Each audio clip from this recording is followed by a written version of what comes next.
Good morning students. Last class में हम लोगों ने बीजांड की जो संरचना थी उसके बारे में अध्ययन किया था। किसके बारे में अध्ययन किया था? बीजांड की संरचना।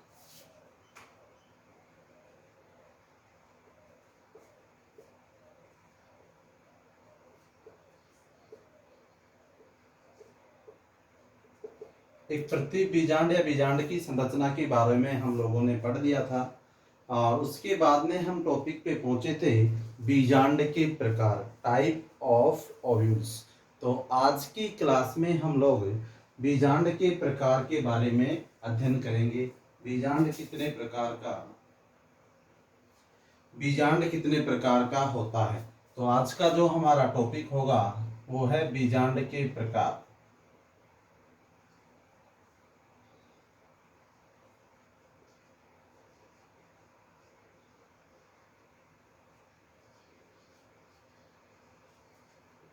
क्लियर? टाइप ऑफ ओव्यूल या बीजांड के प्रकार। देखिए, बीजांड द्वार एवं निभाग की पारस्परिक क्रिया के आधार पर, किसकी? बीजांड द्वार एवं निभाग की पारस्परिक क्रिया के आधार पर जो हमारे पास, हम क्या पढ़ रहे हैं, बीजांड कितने प्रकार के हो जाएंगे? 6 प्रकार के होते हैं। कितने प्रकार के होते हैं? 6 प्रकार।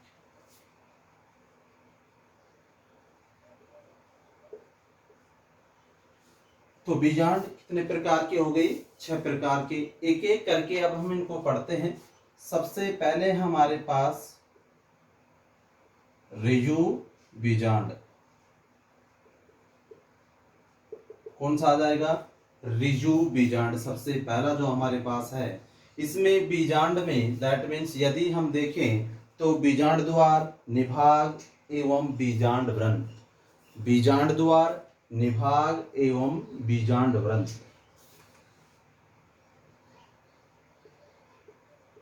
बीजांड द्वार,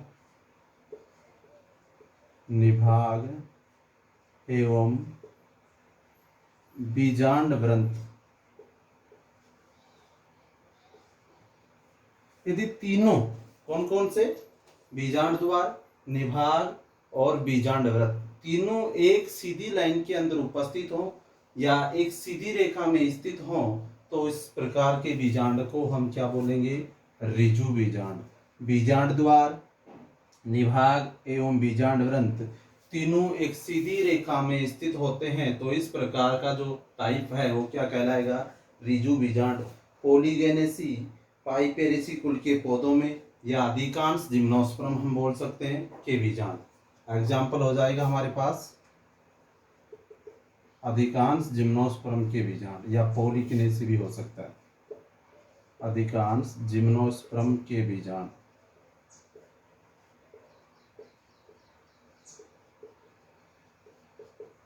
क्लियर? यदि एग्जाम्पल और भी देखें तो हमारे पास पॉलीगोनेसी है। कौन सा आ जाएगा? पॉलीगोनेसी कुल जो होता है। पॉलीगोनेसी में भी इसी प्रकार का बीजांड देखने को मिलता है। पाइपेरेसी में भी सही मिलेगा। किसमें? पाइपेरेसी में।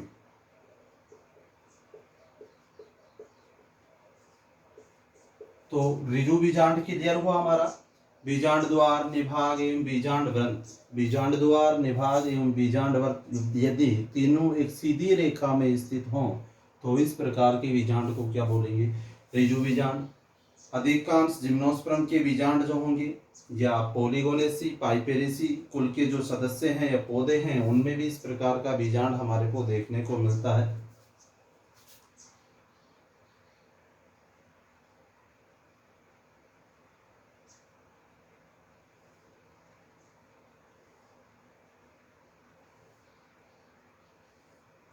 यदि हम इस डायग्राम को देखें तो हमारे पास ये जो डायग्राम दिखाई दे रहा है, अब इस डायग्राम के अंदर क्या क्या देखना है हमारे को? बीजांड द्वार, निभाग एवं बीजांड व्रंत, दैट मीन्स ये नाभिका वाला भाग हो जाएगा। ये हम पढ़ चुके हैं बीजांड के अंदर। ऊपर वाला भाग किसका हो जाएगा? हमारे पास बीजांड द्वार हो जाएगा।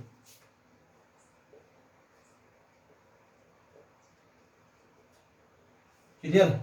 नाभिका, बीजांड द्वार और बीजांड व्रंत जहां से जुड़ा हुआ संरचना होगी, दैट मीन्स ये। तो ये तीनों एक सीधी रेखा में क्या हो स्थित, नाभिका वाला भी, बीजांड द्वार भी, ये वाला भाग, और हमारे पास तीसरा भाग कौन सा बचता है, बीजांड व्रंत का। अब व्रंत नुमा जो संरचना है उसके बारे में मैंने बताया था, बीजांड सन जुड़ा रहता है जहां पर, किससे, व्रंत नुमा संरचना होती है अंडाशय के भीतरी स्तर पर, जहां से बीजांड सन जुड़ा रहता है। और इस व्रंत नुमा संरचना कोई ही ऐसी संरचना थी किसके अंदर, जब हमने ओव्यूल या बीजांड की संरचना लास्ट क्लास में अध्ययन किया था, तो इस संरचना को ही हमने क्या बोला था, बीजांड व्रंत। तो बीजांड व्रंत भी हो गया, और हमारे पास निभाग, नाभिका, दैट मीन्स बीजांड द्वार, तीनों एक सीधी रेखा में स्थित होंगे। तो इस प्रकार का बीजांड क्या कहलाएगा, ऋजु बीजांड कहलाता है। दूसरा है हमारे पास प्रतीप बीजांड, प्रतीप बीजांड, ठीक है। देखिए नोट्स में लिखा हुआ है कुछ लंबा, बाकी इसमें अंडरलाइन कर रखा है साइड से, उनको आप देखें, सीधा सा मतलब है। अब ऋजु बीजांड हमने पढ़ा है, दूसरा हमारे पास प्रतीप बीजांड आएगा। तो प्रतीप बीजांड की छोटी सी शॉर्ट डेफिनेशन, इसको वापस 180 डिग्री पर रोटेट कर देंगे या उल्टा कर देंगे या घुमा देंगे, तो उस प्रकार का बीजांड क्या कहलाएगा, प्रतीप बीजांड। तो मतलब तात्पर्य हुआ, बीजांड 180 डिग्री पर घूम कर क्या हो जाता है, उल्टा। अब 180 डिग्री पर घूमेगा तो हमने पढ़ रखा है भाई, मान लीजिए ये है, एक 90 डिग्री का कोण बनता है, एक 90 डिग्री का कोण है ये, दूसरे में 90 का, तीसरे में 90 का और चौथे में 90 का, तो इस प्रकार से 360 डिग्री टोटल बनता है। अब 180 डिग्री घुमाना है, तो ये जो स्थिति होगी तो ये क्या हो जाएगी, परिवर्तित हो जाएगी, क्या हो जाएगा, रोटेट। रोटेट दैट मीन्स ये वाला भाग ऊपर और ऊपर वाला भाग क्या आ जाएगा, नीचे। तो इस प्रकार का बीजांड क्या कहलाएगा, प्रतीक बीजांड कहलाता है। आवर्त बीजी पौधों के 82% कुलों में इसी प्रकार का 180 डिग्री पर उल्टा हो जाता है, क्या, बीजांड। क्लियर हो गया, यहाँ पर बीजांड 180 डिग्री पर उल्टा हो जाता है। और आवर्त बीजी एग्जाम्पल हो जाएगा, आवर्त बीजी जो कुल के पौधे हैं उनके अंदर लगभग 82% इसी प्रकार का बीजांड पाया जाता है।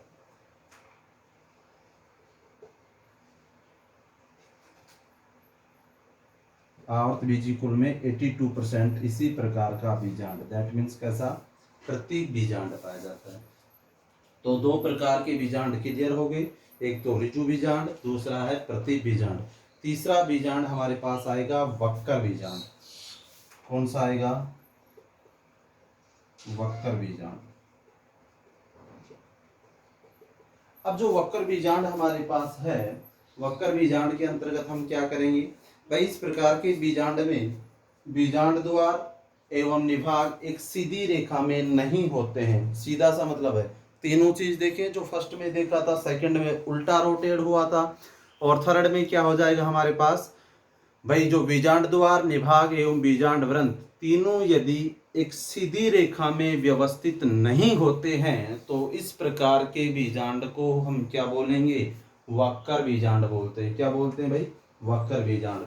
तो क्लियर हुआ यहाँ पर, एग्जाम्पल क्रूसीफेरी या लेग्यूमिनेसी कुल के पादप, बीजांड द्वार, निभाग एवं बीजांड व्रंत एक सीधी रेखा में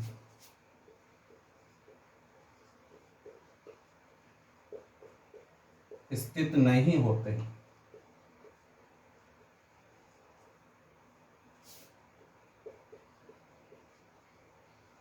तो इस प्रकार का बीजांड क्या कहलाएगा, वक्कर बीजांड कहलाता है। बीजांड द्वार, निभाग एवं बीजांड व्रंत एक सीधी रेखा में स्थित नहीं होते हैं, तो इस प्रकार के बीजांड को हम किस नाम से जानेंगे, वक्कर बीजांड के नाम से जाना जाता है। एग्जाम्पल हमारे पास आ जाएगा क्रूसीफेरी या लेग्यूमिनेसी। क्या आ जाएगा, क्रूसीफेरी एवं लेग्यूमिनेसी।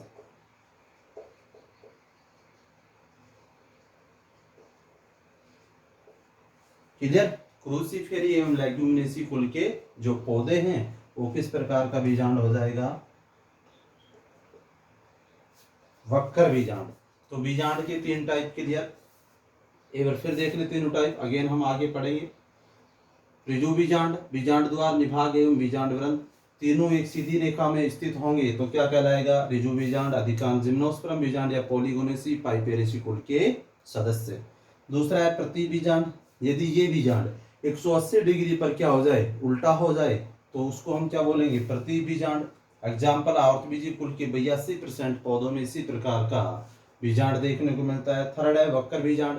बीजांड द्वार, निभाग एवं बीजांड व्रंत तीनों यहाँ सीधी रेखा में थे लेकिन यहाँ सीधी रेखा में नहीं होंगे। एग्जाम्पल क्या आ जाएगा? क्रूसीफेरी एवं लेग्यूमिनेसी कुल के पादप। अब हमारे पास आता है नेक्स्ट बीजांड, अनुप्रस्थ बीजांड नंबर 4।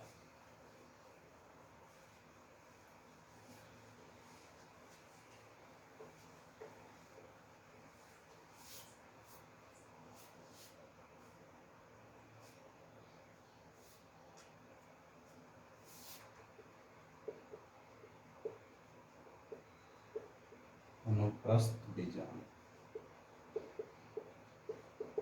देखिए भाई, यदि बीजांड का है बीजांड द्वार तथा निभाग, बीजांड का है बीजांड द्वार तथा निभाग, ये जो तीनों होंगे बीजांड द्वार, बीजांड काय और निभाग बीजांड व्रंत के साथ समकोण पर स्थित होते हैं।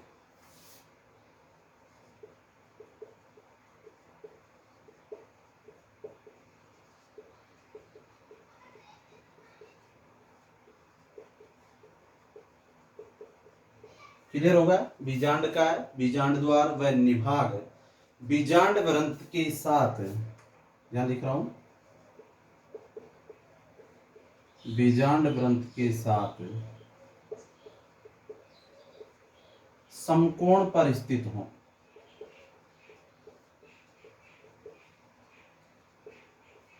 स्थित होते हैं। इस प्रकार का जो बीजांड होगा क्या कहलाएगा? अनुप्रस्थ बीजांड कहलाता है। इसका एग्जाम्पल एलिसमेसी तथा ब्यूटोमेसी।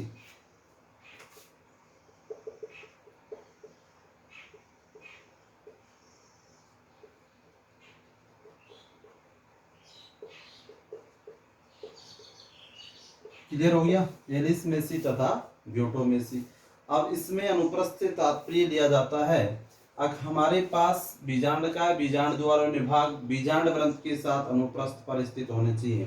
तो इस ये जो संरचनाएं होंगी इसमें इस तरीके का,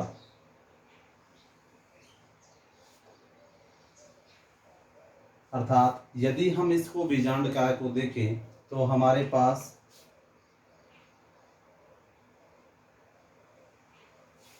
इस प्रकार से एक प्रतीत संरचना दिखाई देती है जिसके अंदर जो बीजांड काय हैं हमारे, ये तीनों लगभग क्या होते हैं? इनके समकोण या 90 डिग्री का जो कोण है उस पर ये प्रतीत होते हुए या स्थित होते दिखाई देते हैं। नेक्स्ट आता है हमारे पास अर्ध प्रतीप बीजांड। कौन सा आता है?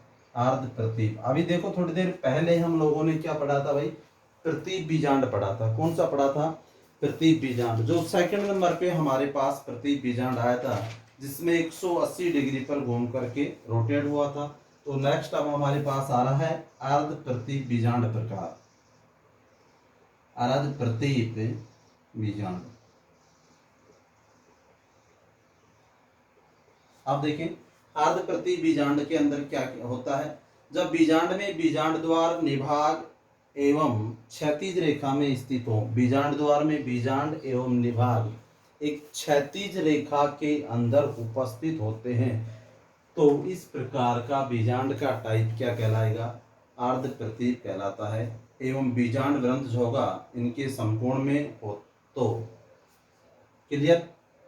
फिर सुन ले डेफिनेशन एक बार। बीजांड द्वार एवं निभाग, बीजांड के अंदर यदि बीजांड द्वार एवं निभाग एक क्षैतिज रेखा में हो एवं बीजांड व्रत इनके समकोण पर स्थित हो तो इस प्रकार का बीजांड क्या कहलाएगा? अर्ध प्रतीप बीजांड कहलाता है। एग्जाम्पल क्या आ जाएगा हमारे पास? प्रिमुलेसी कुल के जो पादप हैं, या रेननकुलेसी भी हम बोलते हैं, दूसरा नाम रेननकुलेसी रेननकुलेसी एवं प्रेमुलेसी कुल के सदस्य। तो दो कुल हो गए यहाँ हमारे पास।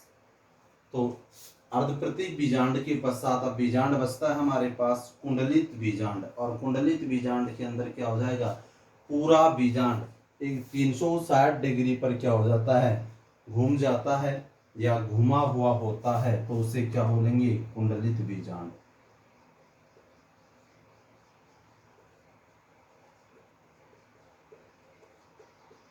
कुंडलित बीजांड में क्या हो जाएगा, जो भूजांड है कंप्लीट वह 360 डिग्री पर घूम जाता है, तो इस प्रकार का बीजांड क्या कहलाएगा, कुंडलित बीजांड कहलाता है। और प्लम बिजनेसी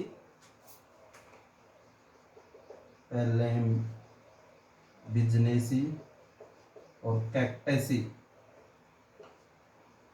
ऐसी कुल के जो सदस्य हैं उनमें यह देखने को मिलता है कुंडलित। अभी बताया था मैंने, एक 90 डिग्री, फिर ये 90 डिग्री, फिर ये 90 डिग्री और ये 90 डिग्री, तो यहाँ से पूरा क्या हो जाता है, रोटेट हो जाता है, घूम जाता है, क्या बीजांड जो संरचना बनाई थी। तो इस प्रकार का बीजांड क्या कहलाएगा, कुंडलित बीजांड कहलाता है। नेक्स्ट टॉपिक है इसमें गुरु बीजाणु। गुरु बीजाणु क्या होता है, लघु बीजाणु और गुरु बीजाणु जो हमने पढ़े हैं उनके अंदर गुरु बीजाणु देखना है। गुरु बीजाणु मात्र कोशिका द्वारा गुरु बीजाणुओं के निर्माण की प्रक्रिया, गुरु बीजाणु मात्र कोशिका द्वारा गुरु बीजाणु के निर्माण की प्रक्रिया को ही क्या बोलेंगे, गुरु बीजाणु जनन बोलते हैं। ये चैप्टर हमारा कंप्लीट होता है। नेक्स्ट क्लास में हम लोग थर्ड चैप्टर जो कि परागण से संबंधित है उसका अध्ययन करेंगे। तो यहाँ ये सेकंड चैप्टर अब हमारा कंप्लीट होता है। नेक्स्ट क्लास में थर्ड चैप्टर का अध्ययन करेंगे। धन्यवाद।